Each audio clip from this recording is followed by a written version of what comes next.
সাবেক অর্থমন্ত্রী আহম মোস্তফা কামালের বিরুদ্ধে তার নিজের জেলার মানুষেরই অভিযোগ, গুরুত্বপূর্ণ প্রত্নভূমি লালমাই পাহাড় গিলে ফেলেছে তার পরিবার ও ঘনিষ্ঠজনেরা। এতদিন লোটাস কামালের ক্ষমতার দাপটে নীরব ছিল প্রশাসন। এখন জেলাবাসী বলছেন, মন্ত্রীর ভাই মাটিখেকো উপজেলা চেয়ারম্যান গোলাম সরোয়ারের লোভের বলি হয়েছে লালমাই পাহাড়।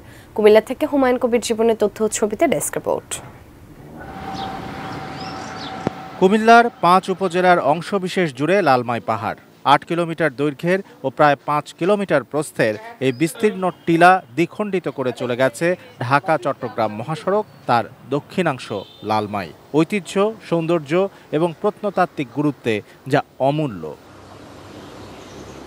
গেল ১৫ বছর ধরে এই পাহাড়ের ভূমি আর মাটি নিয়ে চলেছে হরিলুট। এলাকাবাসীর অভিযোগ, পরিবেশ ও প্রকৃতির অপূরণীয় ক্ষতি করেছেন সাবেক অর্থমন্ত্রী লোটাস কামালের ছোট ভাই, সদর দক্ষিণ উপজেলা চেয়ারম্যান গোলাম সারোয়ার, তার গাড়ি চালক, ভাতিজা, ভাগিনা, বিশ্ববিদ্যালয়ের ছাত্রলীগ নেতা, ইউপি চেয়ারম্যান সহ ঘনিষ্ঠজনেরা। কুমিল্লা বিশ্ববিদ্যালয়ের সম্প্রসারিত ক্যাম্পাসের বেশিরভাগ ভূমি পাহাড়ের, অথচ তা নিজেদের নামে নিয়ে বহুগুণ বেশি দামে বিক্রি করছে লোটাস কামাল সিন্ডিকেট। হাতিয়ে নিয়েছে কোটি কোটি টাকা।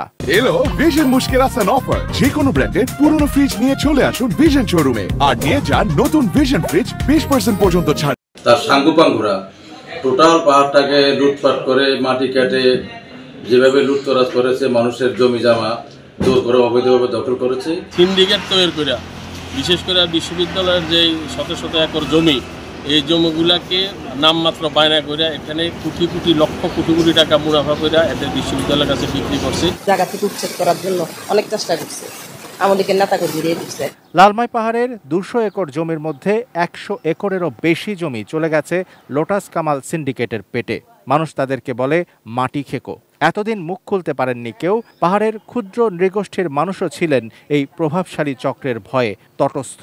কথা বললে মামলা, কথা বললে পুলিশ, এর জন্য কেউ কথা বলে না। জায়গা দখল করছে, এটি হইতে ভার্সিটির নামে জায়গা করছে, ভার্সিটি কভার করবো, ভার্সিটি নিব। পাহাড় কাটার ফলে ঝুঁকিপূর্ণ হয়ে পড়েছে প্রকৃতি ও পরিবেশ। প্রশাসনের নীরব ভূমিকা নিয়ে প্রশ্ন পরিবেশবিদদের। ময়নামতি পাহাড়টাকে যেমন সেনানিবাসের অন্তর্ভুক্ত করা হয়েছে, যে কোনো অধিগ্রহণের মাধ্যমে হলেও এই লালমাই পাহাড়টাকেও মানে সেনানিবাসকে দিয়ে দিক, তবু লালমাই পাহাড়টা বেঁচে যাবে। এসব অভিযোগের সত্যতা পেয়েছে পরিবেশ অধিদপ্তর। তদন্ত চলছে, লুটেরাদের বিরুদ্ধে ব্যবস্থা নেওয়া হবে জানালেন এই কর্মকর্তা।